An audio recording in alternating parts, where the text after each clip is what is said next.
Hi, everybody. I wanted to give you an update on the tipping point strategy. I've been on the road for the last month and just am now back in Albuquerque getting settled again to try to get this next phase organized. I was out in Washington, D.C. at the request of Educational Testing Services. They picked 9 of us from the field to come in and talk about our social capital building strategy. They think this is key to leveling the playing field in America. And they're highly concerned about the 40-year trends that have created more disparity and made it more difficult for people to be able to escape poverty through education and jobs. So I think they could be tremendous partners. They're the group that brought us SATs, and they're worldwide. They have a very large budget. They are very, very interested in circles, and I think could be potential great allies for us. So I'll continue the conversation with ETS and let you know how that goes. I then went out to University of Business, or University of Michigan's Business School, the Ross Business School, at the request of Michael Gordon, who is now the Dean of the Center for Social Impact. Um, that was a great meeting. Michael and I met years ago down in Mexico at an international conference on poverty, and he organized a team of 4 MBA students to spend 7 straight weeks with us to understand circles and make recommendations on how we would organize ourselves to scale. So it was all based on best practices by having them look at United Way and Goodwill and other groups that have gone to scale over the years. I think the potential with University of Michigan is huge. Their launch event that I attended was facilitated by Scott Sherman, who got did his dissertation on what change makers do in order to make change. Who are they and how do they function? I think we can take that information that Scott has, which I think is extremely easy to understand and to begin to integrate. It's actually gone viral in 200 universities around the world. So Scott is well known, well connected, and has a really interesting take on how to support change makers. So what if you were able to get an unusual level of support to help you figure out what would it take to reduce poverty by 10%? And then to have the university work with us to see what happens at 10%. Does it really start a momentum? Is it really a tipping point? Um, so I'm pretty excited about that relationship. I think that's an important relationship for us to have for a number of reasons. More later about that.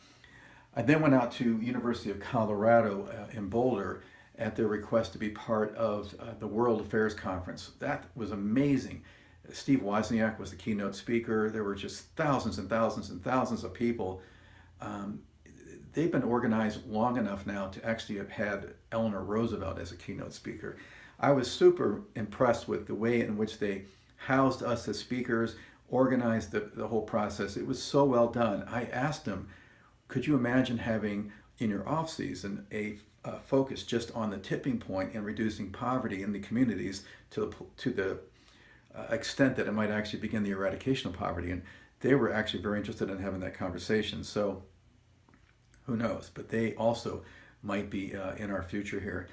I then went to the conference, our Circles USA conference. We had 112 people from 21 states. Boy, the reviews were just fabulous. I mean, it was about 4.7 overall out of a 5-point scale in terms of people's happiness about the workshops, the presenters, everything. It gave me an opportunity to talk to a lot of people about the tipping point in workshop settings. I brought it up with the whole group as well.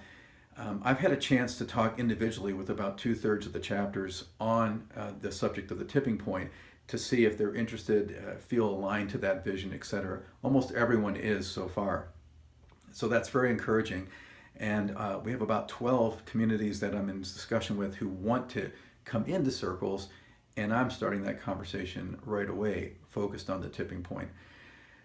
Um, I'm excited because I think, for years I've been thinking that we can end poverty. We just need to attract the right ideas for this to happen, the right people, and the right timing. And I feel it's all coming together now. I'm in conversation with people who are introducing us to 3 different corporations who might become corporate partners for us. Any one of them would be great. We might get more, but once the first one comes in, it will be easy to attract other corporations into a founders group that would support the scaling and the tipping point, and all the research and technical assistance that we would need to do that. I'm also talking to two people about denominations creating a turnkey program that would make it easier for churches to unpack circles and do it. Um, Finally, I'm going to suggest that you join a team.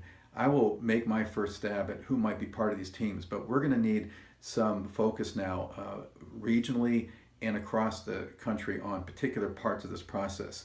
The research part of it, the fundraising part of it, the model development, how to simplify some things so that we can unpack these more easily. So I'll create the teams and maybe make some suggestions. Feel free to be on it, the team that I'm recommending, or feel free to get back to me and say you'd rather do something else. It's all fine by me. Anyway, I'm grateful that you're part of all this conversation, and I look forward to any ideas you have about speeding up this process of getting to a tipping point and having this country be in a lot better shape when it comes to addressing its poverty. Thanks.